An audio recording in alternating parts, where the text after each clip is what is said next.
and welcome to Our Black News. I'm sorry the music was horrible again. It's Saturday, August 8th, and we're really happy this morning to have Senator Mark Koran, Minnesota Senator, here with us this morning to chop it up with us, as Reverend Christopher says. But good morning, Anthony. Good morning, Reverend Christopher. And good morning, Senator Koran. How's everyone doing? Don't everyone speak at once? Well, good morning, gentlemen. Good morning, gentlemen. It's a pleasure to be here with you. Have some questions, and hopefully we can have a lively discussion. So many things going on in our Twin Cities in our state of Minnesota, and hopefully we can chop these things up and bring them to the public. Shine the light on some of these things. Yeah, I agree. Well, I hope we can talk to the music director to get maybe some Tupac in there or something. There we go. There we go. There we go. Well, I'll talk to the production staff. We got to talk to the production staff. Absolutely. And Senator Koran, how are you this morning? So glad it's a pleasure to be here. It looks like my video is a little bit slow or a little bit delayed. I'm going to try and fix that, but always a pleasure to be here. Maybe your AI is that Are you, Is that really you? It is. I would grab you a newspaper, but I'd have to drive down to Iowa to get one of the printed versions and oh wow. Yeah. Before we get into this, welcome everybody. But before we get into this, I just want to let everybody know I had planned on giving away some awards, but we're gonna wait till next Saturday for that. And next Saturday, we're gonna give away our first Spine Award. Yeah, well, you gotta you put that out there, and I'm sitting there going, so is this? Are we doing it for people that are we serious about this, or are we doing this for just No. I mean, I'm serious about it because it's like there's a gala popping up every 5 seconds all across the thing, and there's some people out there that I deserve some spines. And so we'd like to identify them. It's not any slander or defamation of character or anything like that. It's just that, hey, you might have did something where the spine would have worked a little bit better, with you. So it's satirical, but it's also fun. And it's under the moniker of humor and, get past ourselves. Also, one more thing I'd like to say, there's a guy running for county attorney. And I didn't know. Anders Folk is his name. And I saw we had Marsha Holton Dimmick on this show when she was running for county attorney, had been county attorney. She should have won. She should have won. Yes, she should have. It would have been totally different. And she's the one who wrote, "Can't we just get a prosecutor in that position?" And she posted this guy, and I looked at him and went to his website. So I sent him out a message. I copied you guys on it because I hope I can get him on the show before the primary, because I think we need to get things rolling. So Senator Koran, are you in the middle of the campaign season also, like everybody else is, and you're out there doing your stuff? Can you tell us a little bit about your district and bring everybody up to speed about who you are in Minnesota and that kind of thing, so that they know that you're a friend of the show, friend of the program forever, more than 10 years, and we appreciate you here. But again, welcome, and tell us a little bit about where you're campaigning, what's going on, or whatever you want to say. So I currently represent Senate District 28, Chisago and Sandy counties, direct about 40 miles north of St. Paul, Minneapolis. And so it has been 10 years since I first ran. So what does election season look like now? I work hard every year. I don't have like an election year, non-election year. What changes is how do we, now that I'll be like the fourth most senior person in our caucus, believe it or not, in 10 years. And then I'll be probably the fourth oldest at 62. And so then you go on to all the roles in the leadership perspective and committees and commissions and task forces. But elections is really about going after those competitive races and how do we help those other members, get across the finish line that determine who has the gavels and who has the gavel, that matters, because that sets the direction and the tone of one. Do we even follow the rules within the legislative body, which we haven't in about 4 years? But the topics and the focus, you have to have that type of control. And I don't mean it's in a nefarious way. It's how the system of governance works. And so I now have 10 different committees, commissions, task forces that I now serve on. And so it keeps me busy in addition to working in the district dang near every day. Yeah, yeah. Well, are you on the ballot this year? Are you on the ballot? Yeah, Anthony, the only two seats that in Minnesota at the state and federal level that are not on the ballot are Amy Klobuchar's Senate seat and the president. Everybody's up. All Congress, the House and the Senate in Minnesota, and one U.S. Senate seat. You know, I want to kind of circle back to something Don said earlier about Anders Folk. And what I wanted to say about that is I kind of looked at his site too. I mean, I'm interested who's going to get that position. But it says that he's listed as nonpartisan. And so what does that mean? I mean, maybe Senator Koran can, explain that to me. I don't know exactly what that means. Mr. Scott, that is a great question. And you know what nonpartisan means is a hypothetical theory that office does not reflect a political ideology. But what it has done, though, and when you look at elections, certainly I remember I'm born and raised city boy, but now currently represent rural. Republicans have never focused on all elected offices. Let's not play in the municipal races and things like that. Democrats have focused 100% on every elected office in the entire state and the entire country. And where that matters, right, is your backyard, your city, county, township, county prosecutors, as you're talking about, judges and alike. And so one has focused, and you'll see the great resistance today because the Democrats are calling, wow, we shouldn't the news shouldn't make these political. Well, it's an election. That by default is it's a political office. And the Democrats have been piling millions into local races and claiming to support that we shouldn't politicize it. But Anthony, in my life, have you ever met a nonpartisan person in your life? I haven't. And so they don't exist. Let's back it up to what does that actually mean? It implies that there is no declaration of party, major, minor party, or anything. And so it's a feel good title to be applied to those seats because that it shouldn't have a political ideology and it should serve the people.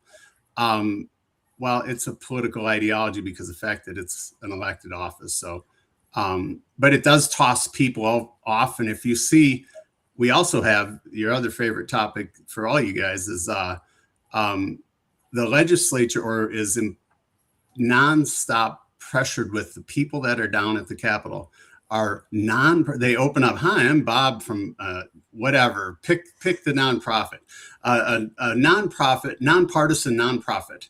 And I always say, welcome, all of you nonpartisan, nonprofit people filled with only partisan people. It just tosses them aside. It's just that they're like Minnesota up until 50 years ago or plus, maybe a little bit more. We didn't have party designation on a ballot.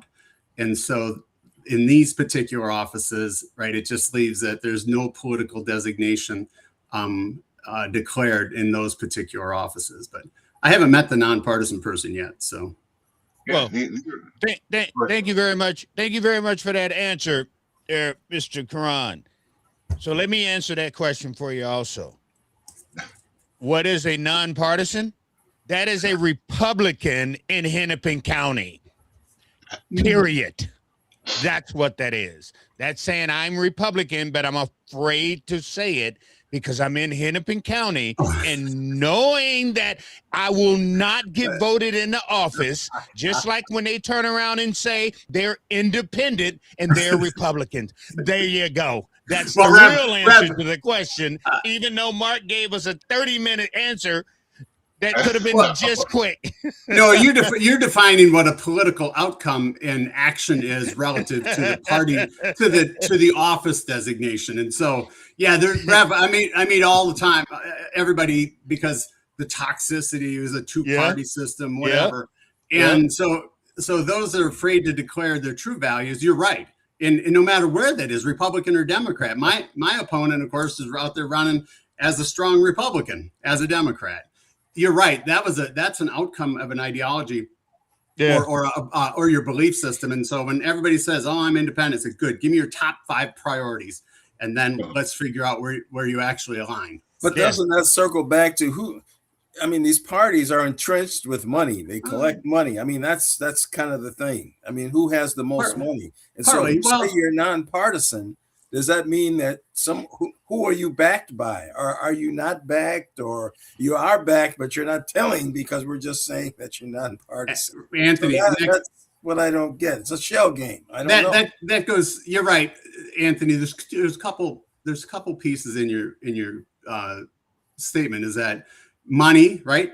Money isn't everything, but it is an important element in how you get your message across. And how do you have to have a variety of things. You have to have the electability. Nobody knows who the heck that is, right? You could be the smartest person in the world, but the intangibles make you unlikable and unelectable and all those types of things. And so those do exist. And just as kind of my opening 30 minute statement or answer, the party does, or the who's supporting them that's kind of my point before. They said, well, these are nonpartisans. The ideology would be it's just supported by the people, the raw non-party apparatus. And that's just not true. The Democrats have been piling millions and millions of dollars into local elections under the guise of the nonpartisan moniker. And they haven't been doing it covertly. It's been pretty overtly. Look at every Democrat union, right? Every ACLU asks me, they endorse those candidates nonstop. Education Minnesota for school boards. And so it's happened. What I think you're hearing more about it today is because we are as Republicans are actually starting to openly compete for those places, not in enough places, but more in school, especially school boards, because most of rural Minnesota, what people don't understand is it's mostly Democratic led at the municipal level. Our people just let it happen, and they focused on those offices, which in the 34 years ago were likely just your neighbors and just the business guys on Main Street running the cities. And then the political, one party kept focus on it and really took over power. And it's where power is, your total quality of life, right? Law enforcement, all those things are determined locally, but it's also the other part where they incubate really bad ideas. And they just get 30 cities under this guy's 30 cities to do it. And then they say, well, 30 cities want to do it. They don't need all 857 cities. 30 cities do it. And then, well, we must mandate it statewide. No, if it's a crappy idea in 30 cities, it's a terrible idea in all 857 cities. So, but that's where real power is. And that's where the power in the pipeline is really foundational. And I do think you're seeing it more because we are actually starting to compete, and Democrats don't like any competition in those municipal races. None whatsoever. And speaking about competition, municipal races, I got to bring it back to the distress that's happening in the St. Paul City Council. And we're just going to talk about this. I know the young lady. We graduated from Hamlin together, and I wouldn't say, even though her only fault is that she's a Democrat, but and I'm just going to let her have that because that's what she ran under. She won, but I don't know if you guys remember this. Anthony might remember this. Ron Edwards and I had a Blog Talk Radio, and we were talking about the Minneapolis Department of Civil Rights when Mayor R.T. Ryback was looking to speed up the process of complaints to solutions to get to the end of it, because tons of people had tons of complaints with the Minneapolis Department of Civil Rights, regarding employers, accidents, all kinds of stuff. And I'll jump to St. Paul in a minute.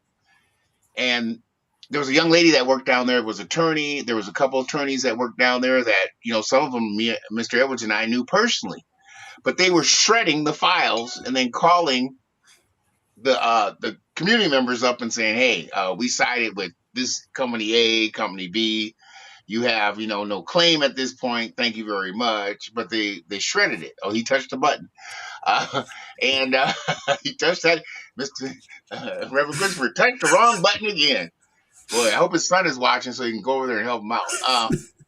But anyway, I know he's going to a birthday party at 10 o'clock also. He did say he was going to a birthday party this morning, so he might have just left for good. But anyway, there you go. Stop touching them buttons. Anyway, we go back to St. Paul. There was a person, and she's a private person. I'm not going to defame or slander her, but she doesn't have the acumen outside being an attorney to run the human resource department in the city of St. Paul. But she was hired to run the human resource department in the city of St. Paul.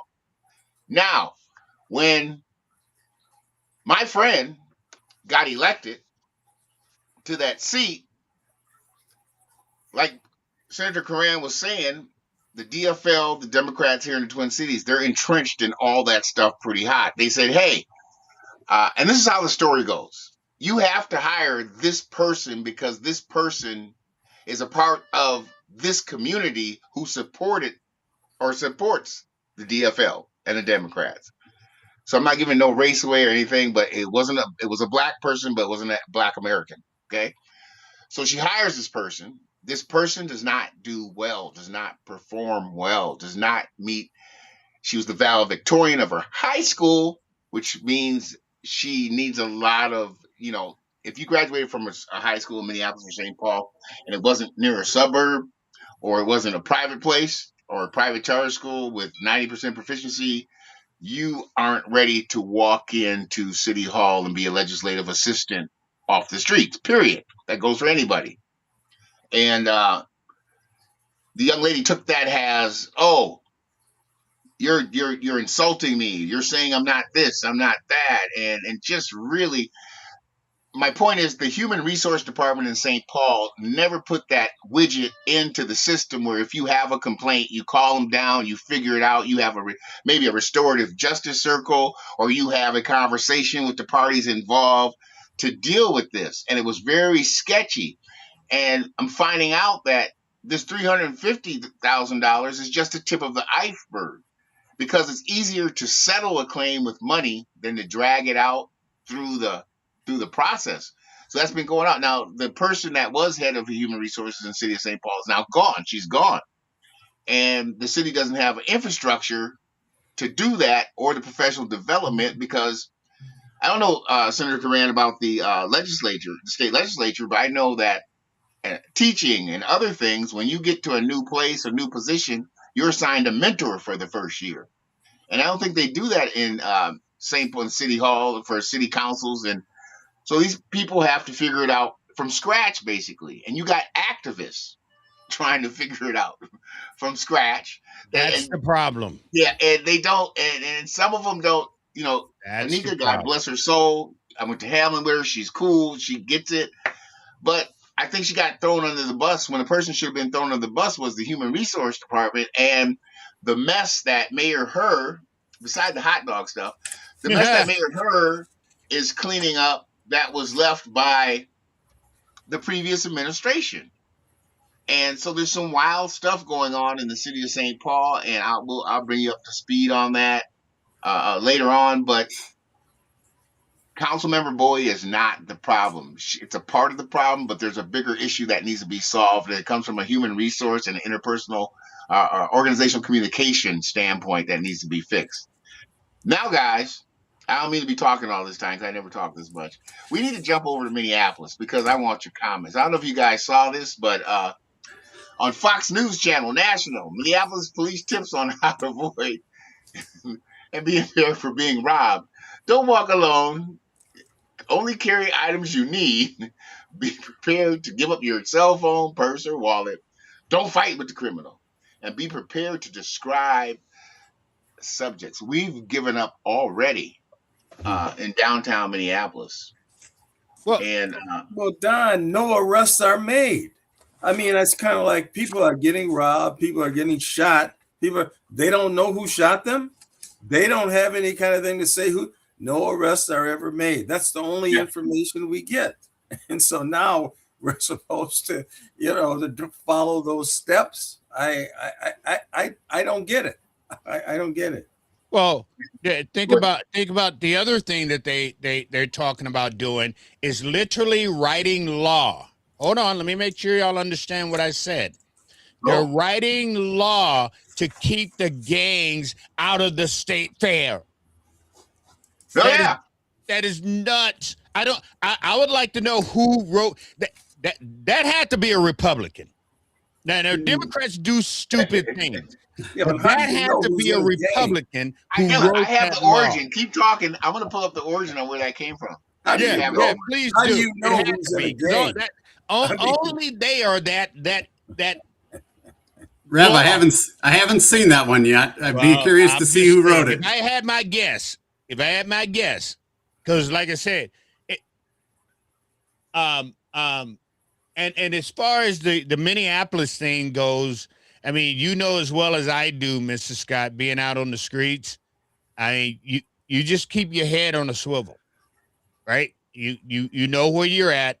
You know where you're going. You know what you're doing. It's just like my son lives right there on right off Chicago and 35th, and I tell him when I go over there all the time, I just keep my head on the swivel. I mean, it is what it is, man. It's too bad right around that area. It's too bad Jaquinos burned. Yeah, there's no Jaquinos now. That's really putting a dent in some of my culinary. Hey, there it is right there. It's Ramsey County Attorney Thomas J. Foley, a Democrat. Ramsey County office filed a civil lawsuit asking a judge to. I wish you would move a little bit quicker. I'll read it off here. Then asking the judge to kind of keep the gangs from out there. The thing is, that's going to be a huge ask, because how do you I'm going to make it a little bit faster so we're not reading it under. Wait, hold on. We need the time for Rev to apologize because he was wrong on his implication. It was Democrats who think a sign keeps guns out of the state fair. I dealt with that for 20 plus years 30 years ago. I owned a tattoo shop in St. Paul, right? And all the leftists came over and said, "Hey, man, you're serving gang members and all the horrible drug dealers that I'm serving." It's like, the heck you talking about? 60% of my business was white college women, right? The most violent in society. It was wild, but they were doing the same thing back then. It's like, you got to stop serving gang members. They said, first off, you tell me how I identify one, right? And we probably do serve them, but so does Holiday Gas Station. So does every other business. And I sent them along. I said, you get every other business to stop serving gang members. I don't know how the hell you do it. And then come back to me and then we'll consider it. Absolutely. But that's Democrat philosophy. We think a sign and that you're going to somehow make some new policy or that the law even matters. When you described it. Yeah, that's the part that cracks me up. Like just like the same thing with, like I said, I carry all the time. And I've been in many of them in the little stores with the little sign that says that my firearm is not welcome. Well, you don't even know if I have a firearm. Right. So I don't even pay attention to that, except when I go to Maple Grove. When I go to Maple Grove, I don't carry because I don't need some white Karen. I'm printing and then some white Karen calling up and saying a black man has a gun. And I walk out in Maple Grove Police Department. There's 10 of them out there with their guns drawn, ready to blow me away. But any other place I go, that would hurt. I carry. Rev, I don't carry. I carry 14 rounds of opposing views wherever I go. And the state fair one is an infuriating one because actually, when the shootings occurred there, right? The more recent was after they banned them under some hypothetical ideology that we put metal detectors. It's like thousands of us were carrying in there every day. And we were a lot safer because, right, you and I are both carry permit holders, and thousands of them were. So now only the violent people have access, and we're again unarmed. And it's literally the only place I go where I can't carry, and it's infuriating. So I don't stay past dark anymore, and it's horrible. We shouldn't be. And most of the shooting is done on the outside. Of the fair. Right. There's not really been any shoot. Well, there's been guns brandished, but outside of the fair is where you need your firearm. And they're telling me I can't bring my fire. And here's the funny part about that also. Before the fair started making noise, but I don't know why, for some reason about having firearms in there. You know what I mean? People, I know everybody I know carried to the fair, and nothing was ever said. So it's these knucklehead Democrats who don't believe that you and I have a right. Even Anthony and the doc there have a right to carry a firearm, because I'm passionate about this. Ever since, you know, with Philando Castile, when that situation happened, look, I'm carrying my firearm, and I keep myself out of trouble. Right? Yeah, I go everywhere with my guns. But it's so crazy. I mean, my grandmother used to take us to the fair every Labor Day, or the day before Labor Day at the end of the fair, because they would give away a lot of the stuff that they hadn't sold. They let you ride these things until Mama, get me off of this thing. They would let you have everything, but there was never anything about safety. Never anything about safety. She used to take us to the Aquatennial when it went down Nicollet Avenue. Now, people probably don't remember that Nicollet being a two-way street. It was a street that you drove down. The Aquatennial would come there. We would get there early in the morning with these little seats and sit there and watch the parade. Then we would go to the night parade and do the same thing. Nothing ever happened. But then something around when the Martin Luther King and the assassinations and those things started happening, everything just went to pot. Everything just started to fall apart. And all of these things that were very safe. The fair was always safe. I never thought about it when we went. But now you get into any crowd, anywhere, anything is liable to pop off. And so that's what is turning this thing around. I mean, where knuckleheads. Gone wrong? Knuckleheads. See, the thing is, they had Rondo. Okay, here goes what I found out too. And this is our community. I'm glad because Mark Koran grew up. He knows Frogtown. He grew up over here in St. Paul, the Frogtown. So I mean, I'm going to talk about this. So I didn't know. I'm driving down Victoria towards Selby, and I get into a traffic jam. This is last Saturday. I'm like, what the hell's going on over here? Did someone get shot? You know, that's the first thing I thought. Then I look down. I see somebody. I said, what's going on? They said, it's Rondo Days. I said, wait a minute. Rondo Days was just 2 Saturdays ago at Martin Luther King Park over there in Haley Q. Brown. What is this? Then I found out there's two opposing forces in the black community that don't really get along with each other. They both started a Rondo thing, and neither one of them advertised and let people know well at all. And so I told my boys, they were in the backseat of the car, I said, hey, let's go see if we can get a slab of ribs or something from one of these vendors to take home and eat. Man, I'm telling you. Lefty, I'm on. Between he touched his button.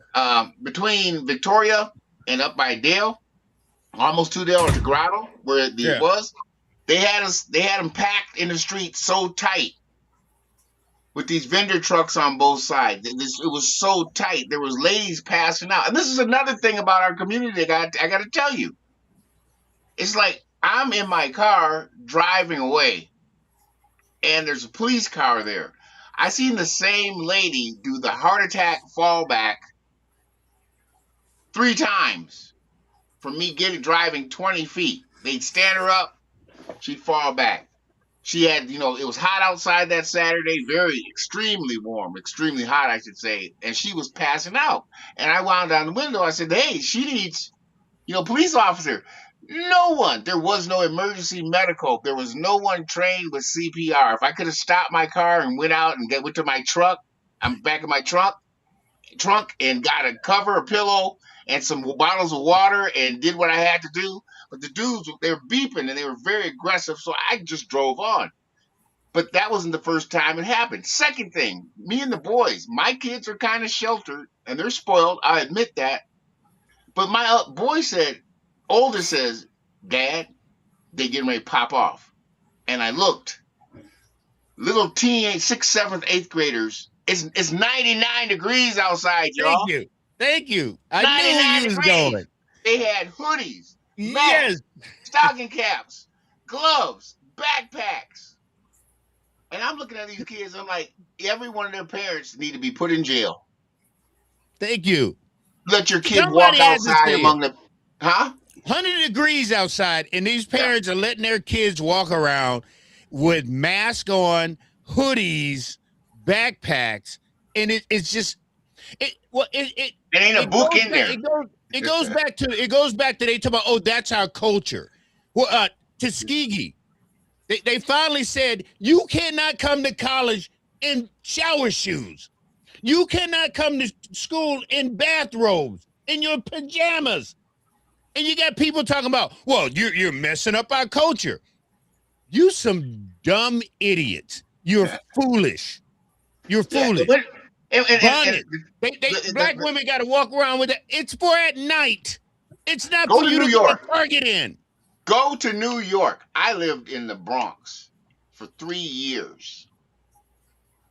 You would never see a black, Puerto Rican, Asian, or anybody else out in the street with a bonnet on.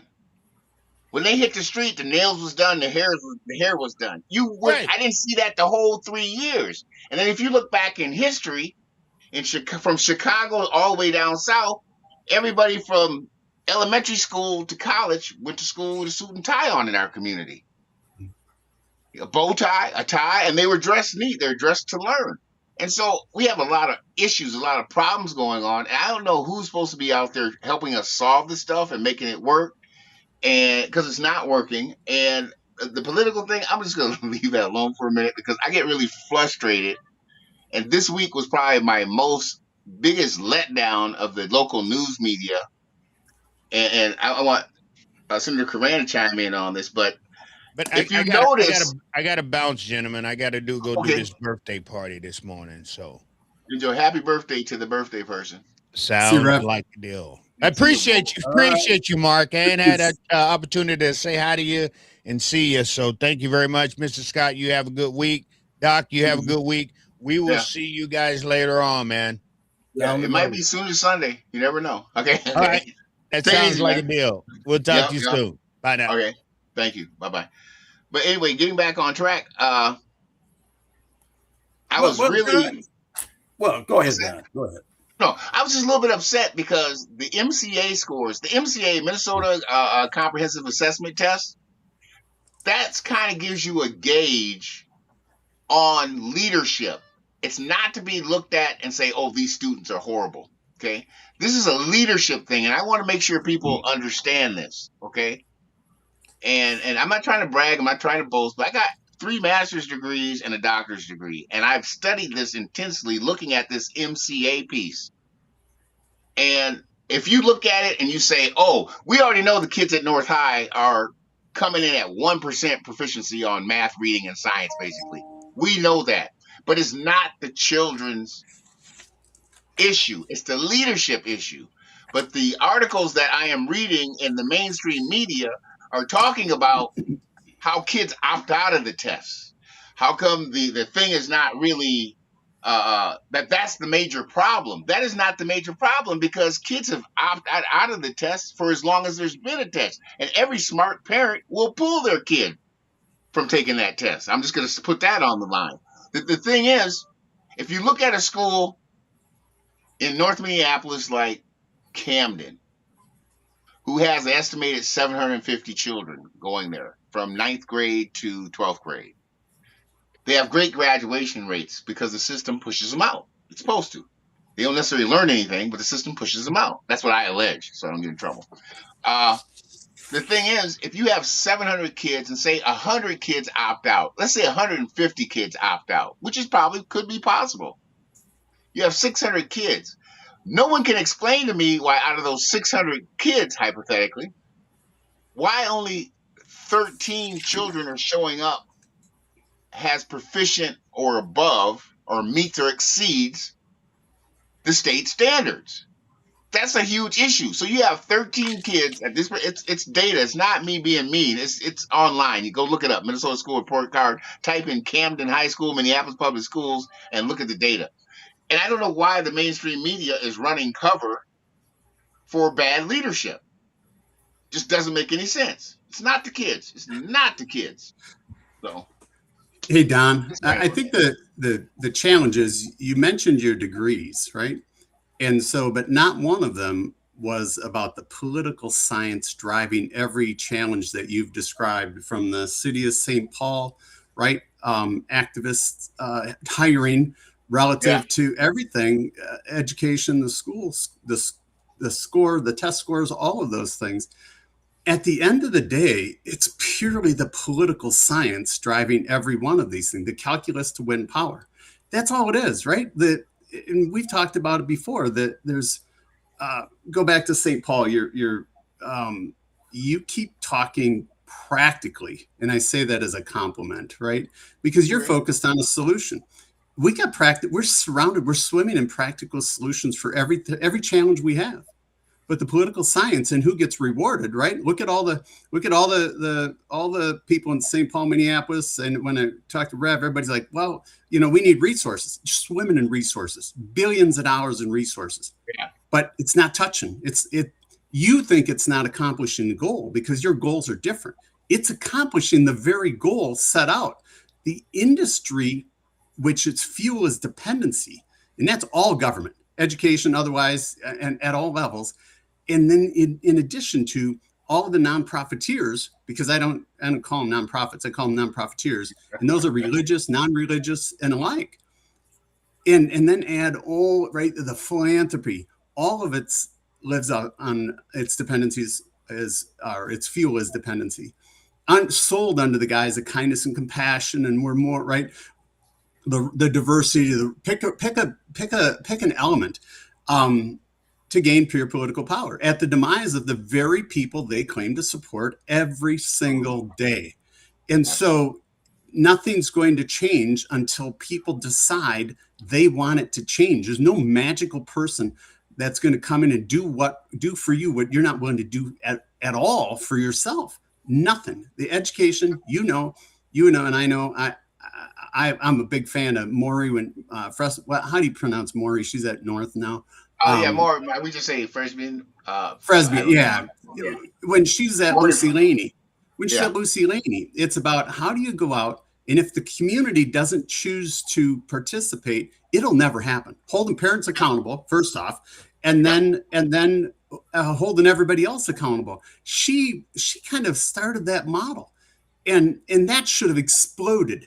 It should have exploded as the model. I'd trade in, no offense, Don, I know you're a licensed teacher. I'd trade in multiple licensed positions for 3 grandmas who give a crap about every child in that school or in that neighborhood, who can go out and have a conversation with each of those parents. They have parents, and or to find somebody to wrap their arms around that child that gives a crap. And we have resources, right? And they proved you could do it. That should have went viral. That should have been the absolute model. And I'd be willing to try that across the state, because we have resources, but their goals are different. They're okay. And with the education system, we're just receiving or achieving, and I say that sarcastically, the benefits of the last trifecta in 2013 and 14, when they removed the grad standards and they drastically lowered all the expectations. Now, those changes are benign to what they've done to the education system from 2023 till today. And so it's going to take another decade. If you think it's bad today, right, it's going to get exponentially worse. And it takes time for those things. But everybody appears to be happy with it. And when you look at who's aligning to retain that political power, it's the very people we talked about. They are very comfortable for political gain to have an entire growing population of a dependent population. It is pick a new immigrant. Oh, the immigrants are they can't make it. Well, every immigrant population has thrived. Guess what? One hasn't in the last 50 years, in my experience. Native-born U.S. Black population that I grew up with. Well, they're worse off today than 50 years ago. Yeah. What happened? They've been captured and contained, and it's a psychological imprisonment. And they keep wrapping around every way, shape, and form. And I think the worst part is the education system is the entry into that system of dependency. Get them identified as a categorical. Damn near 98% of the kids in St. Paul, Minneapolis schools are listed of some type of categorical, right? Yeah.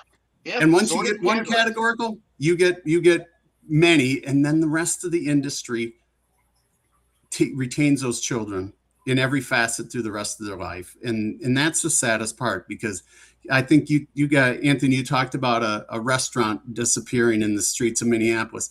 We need St. Paul and Minneapolis to be thriving. It's the incubation of all of our economy. Damn near it was all of it in the past, by the proximity of people, the cost, all of those things where you can start and grow businesses. We need them healthy, because it permeates, it affects the entire state. And what I try to do, even though I'm some radical right-wing guy, I'm not. I understand it. We need it to be prosperous. It affects all of Minnesota. And so we care. We want to get those things taken care of. But today, everybody keeps voting for the same thing. And I'm telling you, this election, the Democrats have embedded more activism than in the workforce itself. Think about the largest, Hennepin County, Ramsey County, the state, every state agency. They're more activist and more powerful than any of us who are elected and any of those who are appointed to run those agencies. Yep. And they like harassment. They like discrimination in the public workforce today. It's just good discrimination. They couch it just as your case in St. Paul. They hire incompetent based on our standards, but extraordinarily competent when you look at what they're attempting to achieve and delivering through a political ideology. And so never assign incompetence to it. They're very competent. Our mission is very different, and our people are suffering for it. Well, North High is basically a relic of what community schools used to be in the city of Minneapolis. Yep. I mean, me, my sister, and brothers, we all grew up in city schools in Minneapolis. I went to a grade school. Adams Grade School is where the American Indian Center sits there right now. But that's where our school was. It was the oldest school in the city. Went there K through 6. And there was a community type school. I mean, my mom would come in sometime and cook. My mom would come in. So the neighborhood people would have little jobs there that they could do at the school. They knew the kids. They knew what was going on in their communities. And so all of that has been eradicated. I mean, when I played football at Washburn, 1968 champions, which I'm proud of, there's 6 schools in Minneapolis now. I mean, when I went to Washburn, when hockey season came, they had all this room with all these hockey equipments and all of this stuff. Now Minneapolis schools has one hockey team with all the schools bounded together. So the eradication of Minneapolis schools is just everything has gone to the suburbs. And there's very few really community type of schools that exist anymore. And I think that's kind of a driving force for communities. If you don't have good schools, people are going to leave your community. People are going to, and what are we left with? We're left with a lower population, no schools. And then I look at my property tax has gone up. I don't know how much. It just keeps growing and growing. And it keeps saying schools. There's no schools in my neighborhood. I don't have any kids that go to school anymore. Where is all this money going? And I think the mismanagement and now, one thing I really wanted to ask you about while you're here before we get away is this democratic socialist type thing. I mean, how is this split off affecting what is it? What? And then the main thing we see here in the Twin Cities, we see the power and the rise of Somalis and mosques and how they're involved in the political aspects of our cities, and running agencies. And running, getting the power And so they have to be put there somehow, as opposed to people that have grown up here. I mean, my sister's at Minneapolis School. She's a PhD, doctor, professor, tenured professor in college. My brother was the last baseball coach at Minneapolis Central. I'm a distinguished alumni, Minnesota Mankato. I mean, this all just comes from city schools, free of charge. And so and all the money's going out, all the people are changing, but where are we really headed? That's what I'm trying to get a handle on. Yeah, Anthony, the thing that you started out with, and I've learned over my 62 years as well, it started, right? Think about our communities. You talked about the community will create a strong school. I'd argue community schools, right, are what create the community. And through desegregation, right? And I think the only person who acknowledged it was a huge failure, I think it was Sharon Sales Belton, right? I think she finally was the only public person that said it failed. Because in your community, right, you went to school with the kids that looked like you, or you not even look like you went to the school with the entire neighborhood, and you all progressed from elementary, and there was a pathway, right, to the whatever the next one was, the junior high or senior high. I had the same. I'm a St. Paul boy going. I went to 2 schools in my life. Jackson Elementary was a block from my house, and Como Park, which was a junior senior high. So we were the 6-year class. It didn't take us 6 years to get through high school. It was a conversion in that time. But that's what ripped out the community, right? Just the everyday interaction, because at no point in time do we ever all collectively come back together for that extended period of time. And tied to that, the anchor was a community school. And we all succeeded, but our accountability, you had, I'm sure just as I did, you had equal fear of your neighbor's discipline or actions getting caught doing something improper as you did your own parents.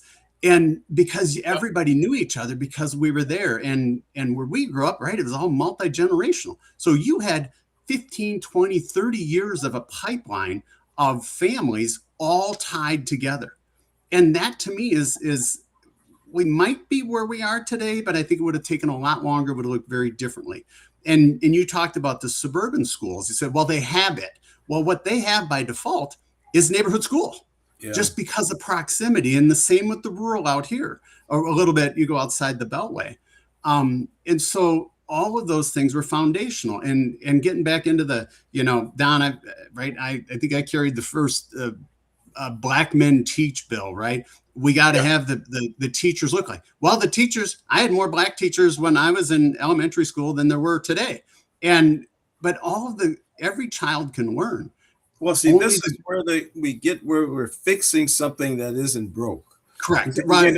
Community things, it just spawns up. When I started at Washburn, I went to Ramsey. We moved far south. I hated it because I had lived down by Franklin Avenue, and that's where all my buddies were. I go to Washburn. I mean, Ramsey, these kids had never hardly gone to school with Black kids before. Right. When you lived west of Nicollet, all those schools over there, they are all white. No Black people went to school there. And when I went and played football at Washburn, I'm the only Black guy on the team. And but the thing is, it was just a natural progression. It just was a natural. They had never gone to school with Black people before. And as we started to come together, everybody just kind of figured it out. Everybody said, this is our school. The principal, Mr. Anderson, I'll never forget, they put him in the paper. There was all kind of community upset about Black people coming to the school. And basically he said, look, anybody that comes here, they're going to learn. They're just going to learn what we have. I don't care who they are. Once they get here, this is what we do, and this is what they're going to do. And very simple. But by the time my brothers went to school, they go over to Hale School or Kinney. When there's a school, field was right across the street from them. So and my mom was like, I got to go to work. No, you got to take him to school. What? I got to take him all the way over there when the school's across the street. So this fixing stuff that, naturally when people move in the neighborhood, they don't like it, they can move out. Right. That's not nobody's saying you have to do this, but this desegregation and all these changes that happen, we're forced to do these things that they haven't worked. Yep. And that was the ideology of it, just another tool, right, to create the actual more division, and versus going to the neighborhood school with everybody you grew up with. Who gives a crap what you look like, right? Everybody figures out. And by the way, there's still bias too, right? You didn't like people that were black. You didn't like people that were white or Hispanic, because there's assholes in every flavor and every color. Yeah. So everybody has a bias, right, of some sort. But at the end of the day, right, I measured it when I'm 62, so my oldest kids I've got 40, 42, 40, and 38. By the time, and we raised them right in the midway, just 5 blocks from where Don lives, and so they at the time that busing started, we were like the first generation of busing going over to Como, and by the time our kids got there, on an afternoon, they could hardly get a full game of baseball going with just the neighborhood kids, because they didn't know anybody. They had a tiny group of people that they knew, because they divided the neighborhood by 5 or 6 just in the public school environment. And then you add all the parochials, right, and all the other choices. You divided that neighborhood by 10. And so that is, it seems simplistic, but it really is. It was a foundational piece that helped fuel where we're at today and create the actual division that didn't exist before. And some of those things, if you had, I think that's what we're seeing today in the little hurt feelings report that happened in St. Paul.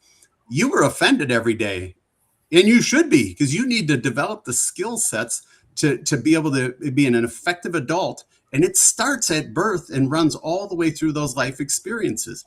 And Anthony, you came out, right? It's like, was life perfect? It wasn't designed to be perfect, but you had adversity in your life, which you acquired skill set, and you had expectations and fear of your parents, godly fear, that you were going to work hard and perform. And it doesn't matter what the hell, everybody can achieve an education and our high expectations if expected to. But today they're not doing it, and because their goal is different. And that's what people don't understand. So now you talk about the Democrats, Socialists of America. Now they're actually telling you what the hell they've been doing for 20 years, right? This is the outcome, and they're officially identifying at it. And they can only do it in this amazing privileged society of vast prosperity, because each one of them is speaking from a very privileged environment. And so their useful political ideology is what they want to help divide this country. But you look at Minnesota, probably a third of the Minnesota Senate and half of the House Democrats identify overtly as the socialist. But the entire political agenda has been the Democrat socialist agenda, while all of them have signed off on that and voted for every one of those bills. But what I tell the people in my neighborhood is, like, what you don't understand is the Democrats, socialists are currently elected are pissed off. They don't believe they really got anything they really wanted. And our people go, well, look what they did in 23. Look what they did. Yes, listen to what I just said. They don't believe they got anything they really, really wanted, which would be entire control of your life, entire control of the business community, because they think employers are horrible people. And that's how they're governing. And they have their religion. There's almost a religion of government. Well, government will be there to solve everything, a individual personal grievance, if so be, right? That it should have a legislative sledgehammer because you had some aggrieved action that occurred to you. That's not how we govern in a society. And then the other part is they believe that all employers are horrible, horrible, greedy people, and they must impose rights that you've withheld to the workforce. So it's kind of the new labor right movement.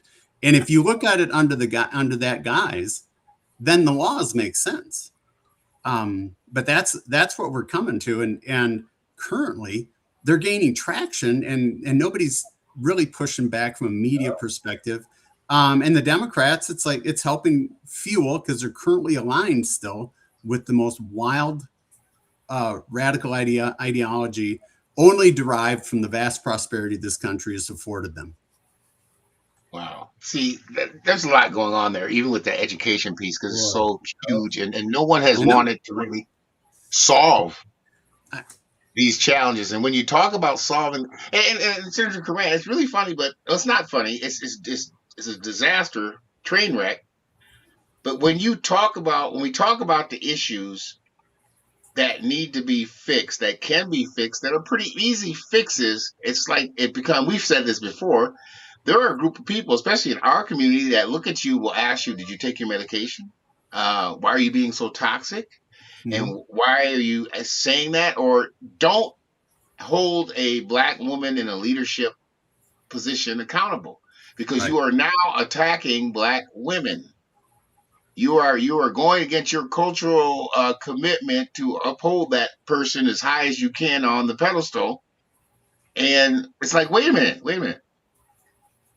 There's 40,000 kids plus in this district, and only a handful, if even a handful, are succeeding. It's like the other day, my kid, my oldest, my 15-year-old, he's been wanting a job all summer, and so I've been out lobbying for him. I said, what the hell? Let me go to the state fair. So I go to the state fair, and they says, yeah, we'll hire him. He's going to work over here at this booth. And so I says, Jacob, you got to fill out the application. He looked at me. Jacob's a straight A student. And if he gets A's, his mom will send an email to the teacher and says, is this real? What did he do to get this A? And it just frustrates the teachers because they got to shit or get off the pot, basically, with that kid. Okay. And he goes, I've never filled out an application. I said, write your address. He knew the address. He knew his number. I gave him his social security number and that kind of stuff, and, our contact information. But at the bottom of the application, it says sign. He printed J-O-B, because we're not teaching them how to sign. And if you're not teaching kids how to sign, the industries are not caught up with each other, because you're looking at these kids who don't know how to sign. They can't read the Declaration of Independence. They can't read any of that stuff. They can't even read their grandma's letters. Okay. And so, because they can't read cursive writing. So we got all these gaps that we're taking, like Anthony talked about the sports thing. You talked about the sports thing. Yeah, there's one hockey team now. That's because the easiest thing to cut is fun things for kids that stimulate their minds and teaches them discernment. So we're going to cut all that. We're going to have one team. We're going to even charge. I played baseball, track. I didn't run track. I threw the shot put in biscuits. I was on the soccer team, all at Central. I was on the marching band, full marching band, leather uniform, everything. I paid nothing ever as a student for mitts, uniforms, socks. I did have to go buy my own cleats, but Minneapolis Central had a big giant thing of cleats that if you want to wear them and be talked about, you go right ahead.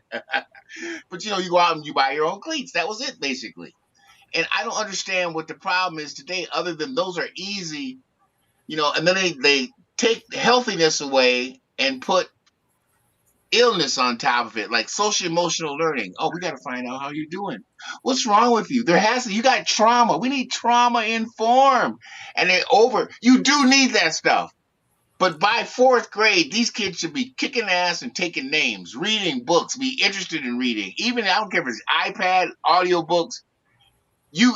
I looked at this whole school system online. I was looking at their numbers from 4th grade to Robbinsdale. I'll just tell you, it was Robbinsdale Public School District. The parents in Robbinsdale needs to overthrow that whole school district. I'm talking about a hostile takeover, because the kids, when they get to 4th grade, not just the Black kids, I think they would be up in arms about the white kids hitting rock bottom.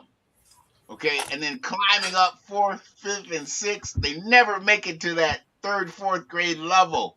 Then so you get kids in 6th grade that are reading 4th and 5th grade level. You get those same kids in 8th grade that haven't mastered the 6th grade reading. They go to high school, they're in 9th, 10th, 11th, and 12th.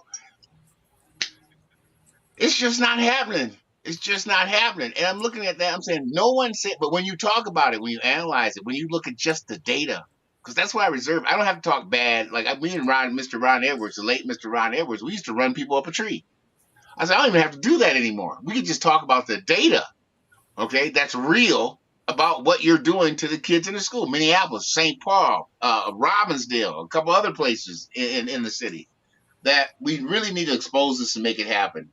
But Don, go ahead. One of the things you just said, one, it's not the black kid failing. No, it's not. The government treats everyone equally poor. And so that's the greatest challenge we have is that, but they sell it, right? They're going to sell it. Well, the poor black child is not succeeding. So it must be a racist system. So we've got to then go further into this crazy ideology of removing expectations across the board where nobody's going to win. And every one of those children is capable with the parental support, right? You got to have parents there of achieving the same thing. They really are. But everywhere we turn, again, you're studying the data for what they choose to provide. And it's such a mismatch between preparing our children to be adults, young adults. And I think our social and emotional maturity is stagnated. Our kids are set back maybe 2 decades now before they reach true social emotional young adulthood. And so all of these things we're seeing in the workforce, and this, how old is the one that filed the lawsuit or that had hurt feelings because they stunk at their job? These are teenagers. But we haven't taught anybody about what is and how you achieve social and emotional maturity through the various ascension from birth right to adolescence to young adulthood. And we've got a population that's extraordinarily large that's stuck in the adolescent phase. But you're an employer, you're hiring a 30-year-old and you expect them to be able to achieve and accomplish certain tasks. Doesn't mean it doesn't have anything to do with their intelligence, right? But the social and emotional maturity, the decision-making element that drives those things is adolescent. Our employers aren't prepared. Our parents aren't prepared. Nobody's prepared. And so what it gets back to is that adverse condition, or what are those skill sets that they have to experience of action and consequences. And we're now here. Why do we have a bunch of feral kids running all over the place? They've been devoid of any consequence from birth. And even you, right? Even me, I made my kids do everything, right? Yeah. And remodel into whatever the heck it took. Because if you think, right, those, and they whined, and I always told them, I said, hey, this is free technical vocational training. Someday you'll appreciate it. But even then, they become soft from the perspective of, well, I had to work 40 hours this week. I look at that and say, part-time? They're not hungry, they've been provided for. And you tie that with the social and emotional maturity, the stagnation of it, and not understanding how do you even get that 30-year-old workforce to perform the tasks that you hired them for, and then to deal with all the other inserted elements that now are relevant to an employer that have nothing to do with you being an employee, right? And performing a task you must perform and add value. And it's like, well, that's kind of hard. Well, that's the only reason the job exists. Yeah, and so we have so ill prepared, and literally every challenge that we talked about today is a result of vast prosperity. It really is. Life's been so good for so long. We don't teach parenting what parenting are. The kids don't have to experience hardship or accountability or consequences, even minor ones. I don't mean right in a criminal world, but the consequences that form and allow them to achieve young adulthood and then on into adulthood to be able to then have the conversation we're having about how to fix it. Yeah, they don't even see a problem. Absolutely. Well, we're at the end we're like 7 minutes over past 10:30, and I know that's okay, but I don't want to keep you from doing other things in the day. I know we all have things to do. And Senator Koran, just like to say again, friend of the program, thank you for being here and talking with us. And we wish you the best on the. Well, you're not in the primary stuff at all, are you? No. Yeah. So we wish you the best of just observing, and we're just seeing what's going on. And I just need to emphasize with people this year.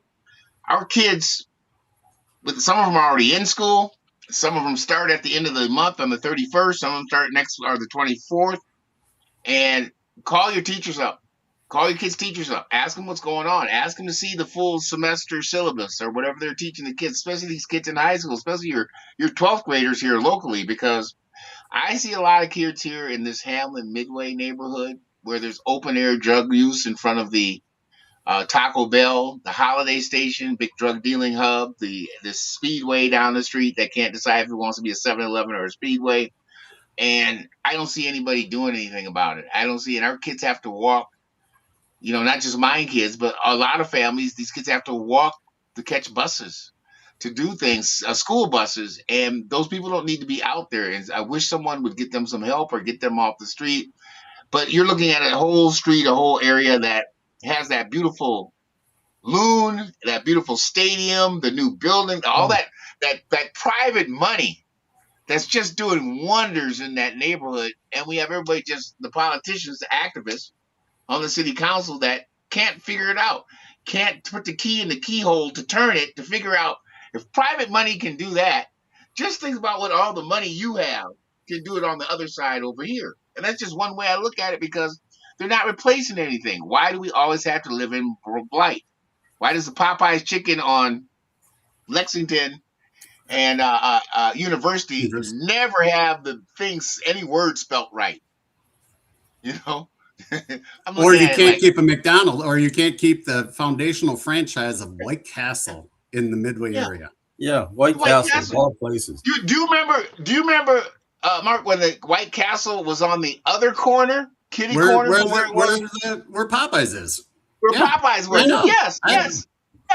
Yes. When we were kids, we lived out 1088 North Dale, and my dad used to give Winston and I, my little younger brother, $10 a piece every 2 weeks. This was 19. Anyway, we used to get on our bikes on Friday evening. It was about 4 o'clock, ride up to the White Castle. Mind you, $10 a piece. And this is just a story before I close. The burgers were 10 cents a piece. So we would get 20. Okay, 20 hamburgers, 20 cheeseburgers, a big drink, a big thing of fries, and just sit out there and just get our grub on. We'd go home with $8. Okay, and that's kind of system. I mean, it's expensive now; it's crazy. And I tell you that because there were some good experiences, and to not have a Cub Foods, to not have a White Castle, to not have a McDonald's, Walmart. Anywhere. You name them. Walmart, Hirschfield's, TJ Maxx, all of that shut down. And that just reflects on this activist culture in, we're governed by our people that don't have as much sense as us. And they're not looking at anything, and they don't have the idea to move it forward. But with that said, we'll probably talk about that next week a little bit more. Senator Koran, thank you for being here. Anthony, as always. All right. I hope they get to 38th in Chicago and clean that thing up so people can drive down the street.